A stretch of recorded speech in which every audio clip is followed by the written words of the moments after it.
हे everyone, welcome और welcome back to Raksha unplugged. कैसे हैं आप लोग? तो पॉडकास्ट में बात करेंगे देवरानी और जेठानी जी के बारे में। देवरानी जी का भी मैंने व्लॉग देखा है जहां उनके जो पतिदेव हैं वो आंसू टपका रहे थे और देवरानी जी एक एक आंसू को मोनेटाइज करना चाह रही थी, बार बार उनका चश्मा हटाकर कहीं किसी तरीके से वो चाह रही थी कि उनका जो रोना धोना है वो कैमरे पर कैप्चर हो जाए। उसके बारे में हम बात करेंगे। इसके अलावा क्या ऐसी बात है जो ये लोग छुपा रहे हैं? क्या इन्होंने रिएक्शन चैनल वाली के आगे हाथ पैर जोड़े हैं? क्या उनसे माफ़ी मांगी है? ऐसा क्या ही चीज़ है जो कि वो रिएक्शन चैनल वाली हैं? उन्होंने बोला है अपने लाइव में कि मैंने ऐसा कुछ इनको शेयर किया है जिसके बाद से इनकी बोलती बंद हो गई है। साथ ही साथ हम जेठानी साहिबा की भी बात करेंगे, जिनका जो बॉन्ड है उनकी भाभी साहिबा के साथ अलग नज़र आ रहा है। कल उन्होंने अपने भाई के साथ बैठकर एक छोटी सी क्लिप जो शेयर की है, साथ में उन्होंने जो अपना बॉन्ड बताया है, कुछ क्वेश्चंस के आंसर दिए हैं, उन सारी चीज़ों को हम यहाँ पर अच्छे से डिस्कस करने वाले हैं।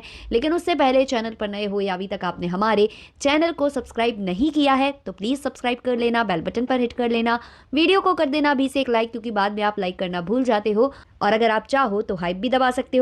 चलिए शुरू करते हैं आज का पॉडकास्ट। तो सबसे पहले हम बात करेंगे जेठानी साहिबा के बारे में।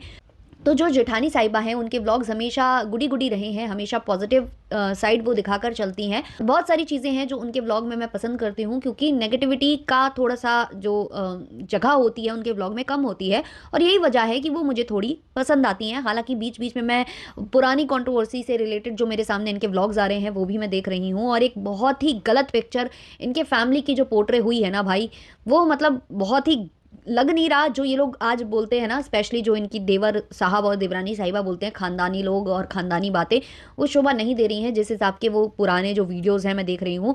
और बिल्कुल सेम टू सेम इनका बिहेवियर वैसा ही है देवर देवरानी का, जो आज रिएक्शन चैनल वालों के लिए है वो कल उनके लिए था।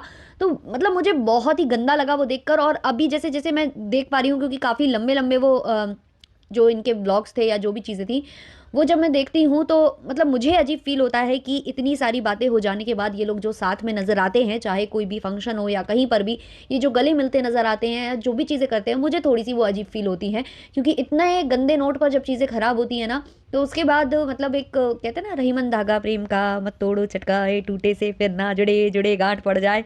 तो वो चीज़ मुझे समझ में आती है यहाँ पर। खैर, जैसे तैसे ये लोग एक दूसरे को फेस कर लेते हैं, गले मिल लेते हैं, पैर छू लेते हैं, कोश डालते हैं, वही मेरे लिए मतलब सोच पाना भी बड़ा वो है। क्योंकि बहुत सारे ऐसे लोग होते होंगे जो भाई नहीं फिर कर पाते हैं, ऐसे लोगों को मतलब देखना भी पसंद नहीं करते हैं। वो बहुत गंदी कंट्रोवर्सी थी। और जब से ये जो देवर देवरानी ने जो आकर कंट्रोवर्सी की है यहाँ पर, जब से इन्होंने जो है लड़ाई झगड़ा करना फिर से स्टार्ट किया है, तब से इनके जो बातें हैं, इनकी जो गॉसिप्स हैं वो होने लगी हैं रेडिट पर भी। मेरे कुछ सब्सक्राइबर्स हैं जिन्होंने मुझे बताया आकर इंस्टाग्राम पर कि इनकी रेडिट पर बहुत थू थू हो रही है। और रेडिट पर ज़्यादातर जो है ना एक्सपोज ही हो रहे होते हैं इस तरीके के व्लॉगर्स। अगर रेडिट तक बात गई है तो इसका मतलब इनकी रियलिटी वहाँ लाकर लोग रखने लगे हैं और उस पर बात करने लगे हैं, और इनकी जमकर बेइज्जती वहाँ पर हो रही है। तो खैर, हम जेठानी साहिबा पर थे, उस पर ही हम कंटिन्यू करते हैं पहले। तो जेठानी साहिबा का ब्लॉग नॉर्मल ब्लॉग, अच्छा ब्लॉग, सब कुछ। उनका जो बॉन्ड है वो भाभी के साथ, स्पेशली जो उनकी भतीजी है उसके साथ बहुत अच्छा है। वो भतीजी बड़ी मुझे क्यूट लगती है, उसकी बातें भी बड़ी पटर पटर पटर पटर करती है और बहुत प्यार करती है अपने दोनों बुआ से, बहुत प्यार करती है। हर जगह उसे बुआ के साथ जाना है, बुआ को घर जाने नहीं देना है, बुआ मेरे साथ रह जाओ, बड़ा अच्छा लगा। और इसके अलावा धीमे धीमे अब इनका जो बॉन्ड है अपनी भाभी के साथ, जो कि इनके लिए वीडियो छाप दी थी, उनके साथ भी ठीक लग रहा है। और इनके भैया भाभी ने बैठकर भी एक ब्लॉग बनाया था, वीडियो बनाया था, जहाँ कहीं ना कहीं रिएक्शन चैनल वालों को सुनाया था और बहुत सारी बातें थी। तो वो भी सबने देखा हुआ है। हालांकि इन्होंने अपने रिश्ते को सुधारने का पूरा प्रयत्न किया है भाभी के साथ, और उसका जो एक छोटा सा इन्होंने अपने भैया के साथ बैठकर एक व्लॉग बनाया, उनके सवालों के जो जवाब दिए, उसको मैं यहाँ डिस्कस करना चाहती हूँ। जो बात है, देखो, जो कामिनी जी हैं वो मुझे स्पेशली इसलिए अच्छी लगती हैं क्योंकि ब्लंटली वो चीज़ें कह देती हैं। उनको जो मतलब होता है कहना, वो मतलब उनकी बातों में सच्चाई नज़र आती है। ऐसा नहीं है कि वो कुछ लपेट कर और मतलब अपने आप को कुछ और प्रेजेंट करें, ऐसा मुझे लगता नहीं है उनके ब्लॉग देखने से, है ना। तो उन्होंने, जैसे उनसे पूछा गया कि भाभी से आपका बॉन्ड कैसा है, भाभी और आपका मतलब क्या रिश्ता है, कैसा रिश्ता है, तो उन्होंने खुलेआम वहाँ बोला कि इनका और मेरा रिश्ता एक नंद भाभी वाला ही रिश्ता है। इनका मेरा रिश्ता अभी फ्रेंडशिप तक नहीं पहुंचा है। फ्रेंड्स बनना चाहती हूँ मैं चाहती हूँ कि हमारा जो बॉन्ड है वो फ्रेंडशिप वाला हो, बट अभी ऐसा कुछ भी नहीं है, नंद भाभी वाला रिश्ता है। और अभी मैं देख रही हूँ कि धीमे धीमे हमारा रिश्ता सुधर रहा है, ये भी बोली है वो। तो उन्होंने जो था वो ब्लंटली बोला, ये नहीं कि नहीं ठीक है, हो गया, सब बातें हैं पुरानी, छोड़ो, हटाओ, आगे बढ़ो, ये सब ऐसा कुछ नहीं उन्होंने कहा। और ये नहीं कहा कि मिसअंडरस्टैंडिंग थी या कुछ नहीं। उन्होंने खुलेआम कहा कि नंद भाभी का जैसा रिश्ता होता है वैसा ही हम लोगों का रिश्ता है। और नंद भाभी का रिश्ता कैसा होता है आप सभी जानते हैं, एक सास बहू का रिश्ता और एक नंद भाभी का रिश्ता। कभी बहुत अच्छा, मतलब ऐसे प्रेजेंट नहीं हो सकता, वो एक होता ही है, एक छोटी मोटी कहीं ना कहीं बातें होती हैं एक दूसरे के बारे में जो खटकती ही रहती हैं। अब इनके भैया ने भी एक वीडियो बनाया था जो कि रिएक्शन चैनल वालों के लिए बनाया था, और बहुत कुछ उन्होंने बोला था कि आप लोग पक्षपात करते हो, आप लोग ये करते हो, आप लोग वो करते हो। आज वो अपनी सिस्टर के साथ बैठकर उनसे पूछ रहे हैं कि आपके 8 लाख होने वाले हैं, आप कैसा फील कर रहे हो, ब्ला ब्ला। तो वहाँ उन्होंने कहा कि अच्छा फील कर रही हूँ ये वो। तो फिर उन्होंने धीमे से रिएक्शन चैनल वालों को लेकर भी जेठानी साहिबा से प्रश्न कर लिया। अब जेठानी साहिबा ने खुलेआम बोला कि जो रिएक्शन चैनल वाले हैं, चाहे जो ऑडियंस है, वो वही बात करते हैं जो हम दिखाते हैं, जो हम दिखाएंगे वो उसी पर बात करेंगे, अपनी साइड से वो कुछ नहीं करेंगे। उनको जो हमारे व्लॉग से समझ में आता है वो वैसी ही बातें करते हैं, और यही सब चीज़ों की वजह से कहीं ना कहीं जो कामनी जी हैं वो पसंद आती हैं, सबको आती हैं, ज़्यादातर ऑडियंस को, और ज़्यादातर जो रिएक्शनिस्ट हैं वो हमेशा जो है कामनी जी की तरफदारी करते हैं। उसका मेन रीज़न ये है, जो कामनी जी का ये बिहेवियर है, यही है उसका मेन रीज़न जो लोग उन्हें पसंद करते हैं। अब देखो, बहुत सारे ब्लॉगर्स होंगे, मैं ये नहीं कहती कि कामनी जी मन में शायद उन्हें बुरा भी लगता होगा जब कभी हम लोग उनके विपरीत में बोलते हैं, तो वो चीज़ भी उन्हें बुरी लगती होगी। लेकिन एक अच्छा ब्लॉगर ना ऐसा ही होगा जो आकर ना हमेशा अप्रिशिएट करे ऑडियंस को, क्योंकि रिएक्शन चैनल भी एक तरीके से ऑडियंस ही है, और आपकी जो ऑडियंस है वो तो ऑडियंस है ही, है ना, जो आपको देखती है, जो कमेंट में अपने विचार रखती है। तो जब तक आप इनको अच्छे से ट्रीट करोगे, ठीक है। जहां आपने इन लोगों को थोड़ा सा मतलब गंदी तरीके से ट्रीट करना स्टार्ट कर दिया, जैसे कि बहुत सारे ब्लॉगर्स ने किया है, तो अंत क्या हुआ है वो सबने देखा है। चाहे वो लप्पू का केस हो, चाहे वो चिपिका मैडम का केस हो, चाहे और भी बहुत सारे ब्लॉगर्स हैं। अभी भावना जी नई नई ऐसी हो गई हैं जो ऑडियंस को सुनाने लग गई हैं। तो मैंने ब्लॉगर्स का एक ऐसा पैटर्न सा नोटिस किया है कि जब वो लोग बहुत कुछ अचीव करने लग जाते हैं, उनका मतलब उन्होंने काफ़ी कुछ अर्न कर लिया होता है, अच्छी खासी प्रॉपर्टीज़ बिल्ड वो कर लेते हैं, तो फिर उनके अंदर ना एक घमंड टाइप का आ जाता है, और वो घमंड सीधे वो उन्हीं पर शो करने लगते हैं जिन्होंने उनको सपोर्ट करके आगे बढ़ाया है। अब देखो, ज़्यादातर जो क्वेश्चन करता है ना बंदा, जो क्वेश्चन करता है आपसे किसी भी चीज़ को लेकर आपके कमेंट सेक्शन में, चाहे रिएक्शनिस्ट वो कोई भी हो, वो आपको बहुत पहले से देख रहा होगा, उसने आपको बहुत ज़्यादा देखा होगा। कभी एक वक्त ऐसा होगा जो उसने आपको बहुत पसंद किया होगा, लेकिन अब उसे आपकी कुछ बातें पसंद नहीं आ रही है, तो वो आपसे क्वेश्चन करते ही करते हैं। अब या तो आप उन्हें सीधे शांति से आंसर दे दो, या अगर आप इग्नोर करना चाहते हो तो इग्नोर कर दो। यही दो आपके पास स्टेप्स होते हैं। लेकिन आप अगर तीसरा स्टेप फॉलो करने लग जाते हो ना, कि उल्टा आकर उनको सुना देते हो, होते कौन हो तुम लोग, हमारे घर में घुसने वाले, हमसे सवाल करने वाले। भाई, आपके घर में घुस घुस के ही, मतलब अगर वो आपके घर में नहीं घुस रहे होते तो आप इतना आगे नहीं पहुंचते, आपका इतना ज़्यादा जो बैंक बैलेंस है वो नहीं बढ़ता, आपको इतने व्यूज़ नहीं आते, आप इतने पॉपुलर नहीं होते। वो आपके घर में घुसे हैं इसीलिए आप हो गए हो। घर में घुसेड़ने वाले कौन हो आप, क्योंकि आपके घर का ना किसी को एड्रेस पता है, ना उनको ये पता है आपके घर में क्या चल रहा है, आपने सब कुछ सोशल मीडिया पर रख दिया। तो वही सारी बातें होती हैं कि आपने ही उनको इनवाइट किया कि आइए, मैं अपने घर का सब कुछ दिखा रही हूँ या पेश कर रही हूँ, उसको आप देखिए और आप इंजॉय कीजिए और आप मुझे सपोर्ट कीजिए। अब लोगों ने सपोर्ट किया, सब कुछ किया, आप आगे बढ़ गए। अब उनके दिमाग में कोई प्रश्न है कि भाई आप ऐसे तो नहीं थे, अब आज अचानक से आप ऐसे कैसे हो गए, या फिर क्या आपने ये चीज़ें हमें झूठी दिखाई थी। अब उस पर अगर आपसे सवाल कर दिया गया, आप भड़कने लग जाओगे, तो भाई ये नहीं होता है। तो ये बहुत सारे ब्लॉगर्स करके ना अपने पैरों पर कुल्हाड़ी मारते हैं। और अभी के लिए जो मैं देख पा रही हूँ, जेठानी जी ऐसा नहीं करती हैं। इन फ्यूचर अगर वो करती हैं तो ऑब्वियसली उस पर भी हम क्वेश्चन उठाएंगे। हाँ, उनकी 2-4 बातें जो हमें गलत लगती हैं, हम हमेशा उस पर सवाल उठाते हैं और आगे भी उठाएंगे। जैसे कि उन्होंने जो मिठाई वाली बात करी, भाई ठीक है, मिठाई उन्होंने आगे मेरे उसमें कमेंट सेक्शन में आकर बोला कि मेरा मतलब ये था कि घर की चीज़ें हम खरीदते थोड़ी हैं, वो तो हमें फ्री में मिल जाती है, तो फ्री में हम कितना लेंगे उनसे, है ना। तो उन्होंने वहाँ उस चीज़ को थोड़ा सा मोल्ड कर दिया, है ना, बातें घुमा दी, है ना। बहुत स्मार्ट है जेठानी जी, इसीलिए जेठानी जी आपको ऑडियंस पसंद करती है। आपको पता है कि आपको कैसे पेश आना है और कैसा आंसर क्या देना है ना। इसीलिए आप बढ़िया जो है लोगों के पसंदीदा चेहरे हो, पसंदीदा इंसान हो आप लोगों के।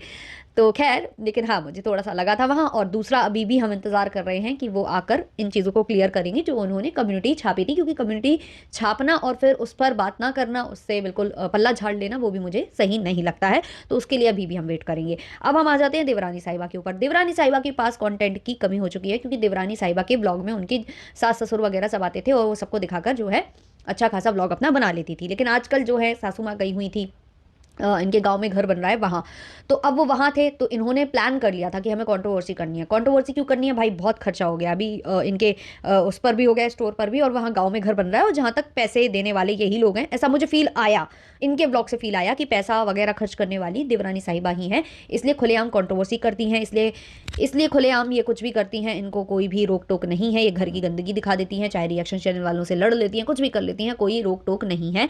कारण ये कि उससे अर्निंग होती है, और वो जो अर्निंग का जो भी सोर्स है, चाहे वो झोंटा झोंटी करके हो चाहे जैसे हो, उससे पैसा बनता है और वो जो है दिया जा रहा है जिससे कि गाँव में घर बन पाए। और हम ये इसलिए कह रहे हैं क्योंकि जो गाँव वाला कंटेंट है, गाँव वाले के घर का जो भी कंटेंट है वो आ रहा है देवरानी साहिबा के चैनल पर। देवरानी साहिबा ने ही पहले फोटो डाली थी, देवरानी साहिबा ने ही ब्लॉग डाला, देवरानी साहिबा ने ही अपने पति के आंसू दिखाए और उस आंसू को दिखा दिखा कर बार बार वीडियो में उसको कॉल आउट किया कि इमोशनल हो गए, इमोशनल हो गए, ये भी हो गए, पापा भी रो रहे हैं, मम्मी भी रो रही हैं, ये बार बार रोना रोना रोना रोना।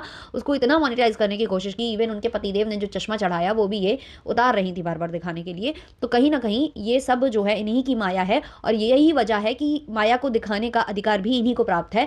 ना तो जेठानी साहिबा ने उस चीज़ का जिक्र किया और ना ही जेठानी साहिबा ने कोई ब्लॉग छापा। अब आगे अगर उनका ब्लॉग आ जाता है तो अलग बात है, लेकिन फर्स्ट कंटेंट जिसको मिलता है तो कहीं ना कहीं यही होता है कि इन्वेस्टमेंट उसी की है। और यही वजह है कि ये बार बार उस चीज़ को अपने ब्लॉग में भुनाने की कोशिश भी कर रही थी और कंट्रोवर्सी भी इन्होंने इसी मकसद से की थी कि भाई खर्चा बहुत है, निकालना है कहीं ना कहीं से, और अभी हमारे पास ये भी नहीं है, कंटेंट भी नहीं है, मम्मी पापा चले गए, हम दिखाएं क्या। अब आज भी वही सेम चीज़ हुई है, इनके पास दिखाने के लिए कुछ नहीं था तो वो गांव वाला जो घर था उसका ये सब कुछ दिखा ही रही थी, रेनोवेशन वगैरह, मतलब सॉरी रेनोवेशन क्या, वो नया बन रहा है तो वो दिखा ही रही थी पहले। अब आज इन्होंने जो है अपना गृह प्रवेश दिखा दिया, जो इन्होंने इस वाले जो ये जिस घर में ये रह रहे हैं उस वक्त इन्होंने वो व्लॉग शेयर नहीं किया था तो उसकी क्लिप बचा कर रखी हुई थी, तो आज इन्होंने अपलोड कर दी क्योंकि ऑब्वियसली वही फिर घूम फिर कर बात आ जाती है कि कंटेंट की कमी है। अब कंटेंट की कमी है, क्या दिखाना है तो यही दिखा दो। अब इनकी ऑडियंस ना इनके जो शॉपिंग वाला कंटेंट है उससे खुश नहीं है। ज़्यादातर लोग मतलब कमेंट्स कर रहे हैं कि आप ना एक सेपरेट चैनल बना लो जहाँ पर आप अपने स्टोर का जो लाइव करते हो वो करो, या कपड़े आपको जो शोकेस करने हैं वो वहाँ करो, यहाँ मत दिखाओ,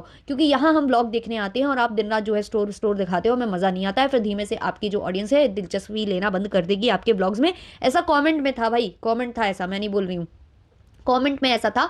हालांकि मुझे ऐसा लगता है कि अभी ये लोग पीपी तो कर ही रहे थे ना दूसरे प्रोडक्ट्स के, तो वही सेम चीज़ ये समझ लो। लेकिन हाँ, जो लॉन्ग व्लॉग्स आ रहे हैं वो आपके घर परिवार, मम्मी पापा, बेटी और देवर देवरानी जेठ जेठानी, यही सब देखकर लोगों को पसंद आ रहा था। जो आप फेस्टिवल्स वगैरह जो भी दिखा रहे थे वो ज़्यादा पसंद कर रहे थे लोग। अब इसमें आप जो स्टोर का दिखाने लग गए हो बीच बीच में जो लहंगे वहंगे पहनकर आप व्लॉग भी निकाल देते हो, चीज़ें दिखा देते हो, वो लोगों को कम पसंद आ रहा है। तो लोग ये बोल रहे हैं कि सेपरेट कर लो चैनल। लेकिन वही वाली बात है कि अगर ये चैनल सेपरेट करते हैं तो उसको ग्रो करने में टाइम लगेगा। अभी यहाँ पर बनी बनाई ऑडियंस है जो इनके लाइव में जाती है, इनकी लाइव में अच्छी खासी वॉचिंग आती है, वो नए चैनल पर उतना शायद नहीं हो पाएगी, इसी वजह से ये लोग ये सब कर रहे हैं। और वही वाली बात है कि वो सारे कमेंट्स इन्होंने भी पढ़े होंगे, तो आज इन्होंने सोचा कि घर का ही ब्लॉग दिखाते हैं जिसमें मम्मी पापा और सब मतलब इनके रिलेटिव्स दिखाई दे। तो इन्होंने वो पुराना गृह प्रवेश वाला जो क्लिप था वो उठाकर यहाँ डाल दिया और उसके बाद इन्होंने गाँव वाला घर दिखा दिया। तो इससे साफ तौर पर समझ में आ रहा है कि इनके जो पास कंटेंट बिल्कुल भी नहीं है। अब देखो यही चीज़ है जो फ़ायदा है जेठानी साहिबा को। जेठानी साहिबा को पहले मना कर दिया गया था कि जो सासू माँ है उनके ब्लॉग में नहीं आएंगी, अब आ जाती हैं कभी कभी, लेकिन जो टाइम था वो उस टाइम में इन्होंने अकेले जो है व्लॉगिंग करना सीख लिया। अपने छोटे से परिवार मतलब अपने पति और अपने बच्चे के साथ जो भी ये दिखाती थी वो दिखाने लग गई और ऑडियंस को उसकी आदत पड़ गई है। तो अब अगर इनके पास माता जी नहीं है या कोई नहीं है तो ये अपना कंटेंट चला लेती हैं, जैसे भी करके लोग वैसे ही देखना इनको पसंद करते हैं। अब देखो व्यूज़ दोनों के देख लो, यहाँ देवरानी साहिबा के व्यूज़ देखा जाए तो कम है जेठानी साहिबा के हिसाब से, क्योंकि इनके सब्सक्राइबर्स ज़्यादा हैं, मिलियंस में हैं उनके, और अभी इनके 1 मिलियन कंप्लीट नहीं हुए हैं। तो यहाँ से आप अंदाज़ा लगा सकते हो कि मतलब पल्ला कहाँ का भारी है, ये बहुत अच्छे से साफ तौर पर समझ में आता है। अब हम बात करते हैं कि भाई कुछ बातें ऐसी खुलकर निकल कर आ रही हैं कि कुछ चीज़ें हैं इनके ऑफिस की जो कि अभी सोशल मीडिया पर तो खैर नहीं आई हैं, और उड़ती उड़ती खबरें हमें भी हैं कि क्या है क्या नहीं है, लेकिन हम उसे डिस्कस नहीं कर सकते हैं क्योंकि वो ब्लॉगर्स के साइड से नहीं आई हैं। जब तक इनके साइड से कुछ नहीं आएगा हम ऐसे डिस्कस नहीं कर सकते उसको ज़्यादा।